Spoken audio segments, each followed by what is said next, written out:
Welcome to the Online Digital Marketing Podcast.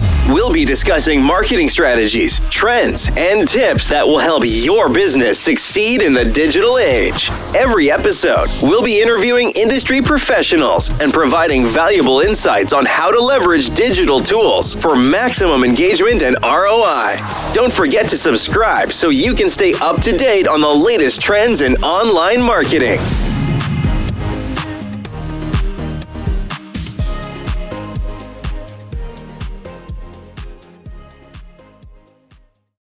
Welcome, everyone. Ready for another deep dive? Today, we're going deep into the psychology of persuasion. We're going to unpack some serious aha moments, I guarantee it. We're talking about Robert Cialdini's 6 Principles of Influence from his book, Influence, The Psychology of Persuasion. This book, let me tell you, is like a decoder ring for understanding why we do the things we do, why we make the decisions we make. It's about cracking the code of human behavior. Think about a time you made a purchase you weren't totally sure about. What tipped the scales? Chances are, one of Cialdini's principles was at play. Ever wonder why free samples work so well? Or why those limited time offers create that gotta have it now feeling. That's what we're going to dive into today. Let's start with the principle of reciprocity. The age-old idea of you scratch my back, I'll scratch yours. It's pretty simple, right? It is. But it's incredibly powerful. Reciprocity is deeply ingrained in us. It's a social norm that's been around for centuries. It's in almost every culture. Think about it. If someone gives you a gift, even something small, don't you feel obligated to give something back? Oh, 100%. Like, if a friend brings me a housewarming gift, I'm immediately thinking about what I can get them in return. It's automatic. And businesses know this. Yeah. They use it to their advantage. Free trials are a perfect example. Oh, yeah. They give you a taste of the product, hoping to trigger that feeling of obligation. But there's more to it than that. Free trials leverage the endowment effect, where we value something more once we've owned it. Even temporarily. Even temporarily. So that free trial isn't just about testing the product, it's about making you feel like it's already yours. That's a really good point. I never thought about it that way. But it makes so much sense now. Right. So that's reciprocity. Right. What about commitment and consistency? This one, to me, seems to play on our need to, stay true to our word. Absolutely. This principle is all about the human desire to be consistent with our past actions and commitments. We like to see ourselves as reliable, true to our word. And that desire for consistency can make us vulnerable to persuasion. Exactly. I think we've all fallen prey to this one at some point. Like, I remember this one time, I signed up for a free yoga class just to get a free water bottle. Guess who ended up committing to a whole month of classes because they felt obligated? It's so easy to fall into that trap, isn't it? So easy. You make a small initial commitment, like signing up for that free class. Right. And then, bam, you feel pressure to stay consistent with that decision, even if it ends up costing you more than you intended. And businesses know this. They use tactics like getting you to sign up for a newsletter. Or follow them on social media. Those small actions make it more likely you'll make a bigger commitment later on, like buying a product. They're reeling you in. Slowly reeling you in. All right, let's talk about social proof. This one seems pretty straightforward.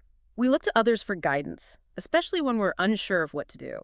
It's in our nature. We're social creatures, wired to follow the crowd. Think about it. You're much more likely to try a new restaurant with hundreds of glowing reviews than one with only a handful. Makes sense. And marketers are very, very aware of this. Oh, absolutely. It's like those bestseller lists or those 9 out of 10 dentists recommend claims.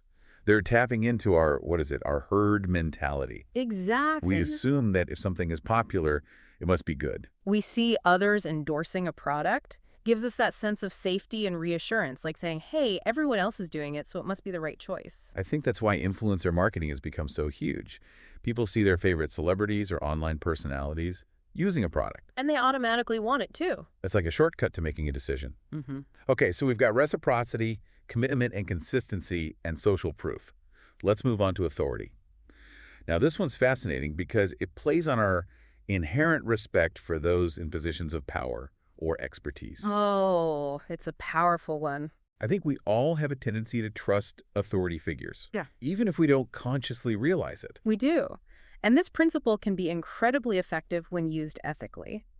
Think about those commercials with doctors recommending certain brands of toothpaste. Right. They're not just relying on the doctor's good looks, they're leveraging the authority of the medical profession to make their product seem more credible. But, and this is important, authority can be faked or misused. You're right. Just because someone has a fancy title or uniform doesn't automatically mean they're trustworthy or have our best interests at heart. We need to be critical. Ask ourselves, is this person truly an expert? And do they have any ulterior motives? Excellent point. It's about being a discerning consumer. Okay, on to the next principle. Liking. This one seems pretty self-explanatory. We're more likely to say yes to people we like. It seems like common sense, right? Right. But there's actually more to it than just being friendly or charming. There is. Likability can stem from a lot of factors, including physical attractiveness, similarity, compliments, and cooperation. We tend to gravitate toward people who share our values, beliefs, and backgrounds. And marketers know this. They use storytelling and relatable scenarios to try and create a sense of connection with their audience. Right. I see this all the time in advertising. Brands are trying to humanize themselves, make us feel like they're our friends, not just faceless corporations trying to sell us something. Exactly. They're leveraging the power of liking to build trust and rapport with their customers. But authenticity is key. People can spot a fake from a mile away. Building genuine relationships, that's more effective than any slick marketing campaign. It's not just about getting people to like you. It's about being likable for the right reasons. Absolutely. Okay, last but not least, the principle of scarcity. This one plays on our fear of missing out, that gotta-have-it-now feeling. We're wired to place a higher value on things that are rare or hard to come by. Scarcity triggers a sense of urgency, makes us feel like we need to act quickly before we miss out. Ugh, I am so guilty of falling for this one. How many times have I bought something I didn't even need just because it was on a limited time only sale? Too many to count. You're not alone. Businesses use scarcity tactics all the time. Limited edition products, flash sales, countdown timers on websites. They're all designed to create a sense of urgency, drive sales. Exact. We've uncovered some pretty sneaky persuasion tactics already. But, it's fascinating to see how these principles work on a psychological level. Yeah. And the interesting thing is they're not just limited to marketing or sales. Oh, really? These principles are fundamentally about human behavior, how we interact with each other. So we could be seeing these principles at play in our everyday lives and not even realize it. Exactly. Think about, negotiating a raise at work or trying to convince your kids to eat their vegetables. Mm-hmm. These principles can be surprisingly effective in those situations, too. Wow. Never thought about it that way. Okay, so we've covered 6 of Cialdini's principles, but I heard he actually added a 7th one more recently. Right. He added the principle of unity, which focuses on shared identities and group affiliations. So how does that play into persuasion? Well, think about it this way. We're more likely to be persuaded by people who we see as being part of our in-group. People who are like us. People who share our values, our beliefs, or even just our hobbies. It's like that feeling of camaraderie when you meet someone who's also a diehard fan of your favorite sports team. Exactly. Or band. That sense of shared identity creates an instant connection, makes us more receptive to their message. Like they're speaking our language. Exactly. That makes so much sense. And I can see how businesses could use this principle to build brand loyalty. Right. If they can make their customers feel like they're part of a community, they're more likely to stick around. It's like they're not just buying a product, they're buying into a lifestyle. Creating a sense of belonging, that's a powerful way to foster customer loyalty. Think about those brands that have a cult-like following. Their customers aren't just buying products, they're buying into a lifestyle, a community. Okay, so to recap, Cialdini's 7 principles of persuasion are reciprocity, commitment and consistency, social proof, authority, liking, scarcity, and unity. And understanding these principles can be incredibly empowering. It's like having a superpower. Yeah, superpower. That allows you to see through persuasive tactics and make more informed decisions. But with great power comes great responsibility. Right? Oh, absolutely. Persuasion should never be about manipulation or coercion. Right. It's about building genuine connections, influencing others in a way that benefits both parties. So how can our listeners start applying these principles in their own lives in an ethical way?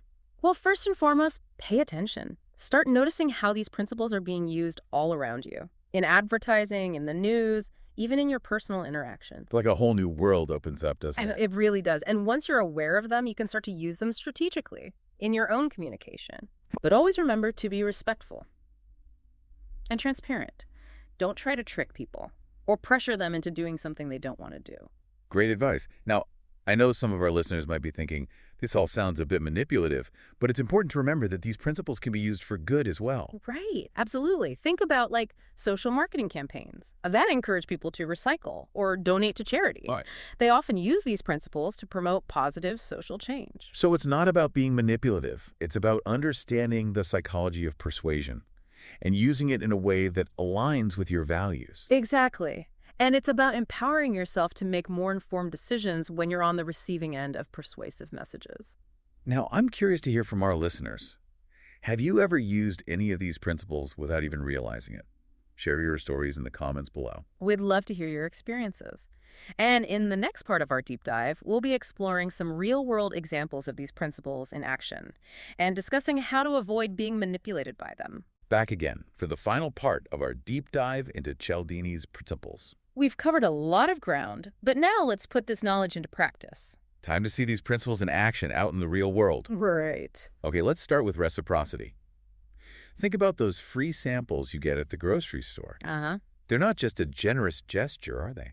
Not exactly. It's cleverly designed to trigger that feeling of obligation, right? You take the sample, suddenly you're a little indebted to the company, almost like you have to buy something in return. It's amazing how a small gesture can have such a big psychological effect. It really is. And it's not just free samples. What about those free gifts you get when you sign up for a credit card or make a purchase? Another classic example of reciprocity. They're sweetening the deal. You feel like you're getting more value for your money. Exactly. And they're hoping that you'll reciprocate, become a loyal customer. So it's not just about the product. It's about the psychological tactics they use to make us feel obligated. It's all connected. Okay, let's move on to commitment and consistency. Remember those sign up for our newsletter pop-ups? Oh, they're everywhere. Online, I mean. I know, it's like you can't escape them. But I never really thought about the psychology behind them. Well, they're using small commitments to lead to larger ones. You sign up for the newsletter, you've made a small investment in the brand, and you're more likely to make bigger purchases later. It's like giving them a foot in the door. And then they slowly nudge you further in. Speaking of nudging, let's talk social proof. This principle is all about the power of the crowd. We're more likely to do something if we see others are doing it. It's like those star ratings on Amazon or 9 out of 10 dentists recommend claims. Oh yeah, classic social proof tactics. Makes you feel good about your decision. Like if everyone else is buying it, it must be good. Exactly. Our brains are kind of wired to follow the herd, aren't they? Like it's a survival instinct, passed down through generations. Fascinating how that works. All right, authority. This principle plays on our deep-seated respect for experts. Or people in positions of power. Think about those commercials with doctors endorsing everything these days. Pain relievers to breakfast cereals. They're tapping into that authority, the medical profession to be specific. Makes their products seem more credible. If a doctor recommends it, right, it Right. must be good. But, as we said before, it's important to be critical of authority figures. Don't just blindly believe everything they say. Always good advice. Okay, let's shift gears to liking.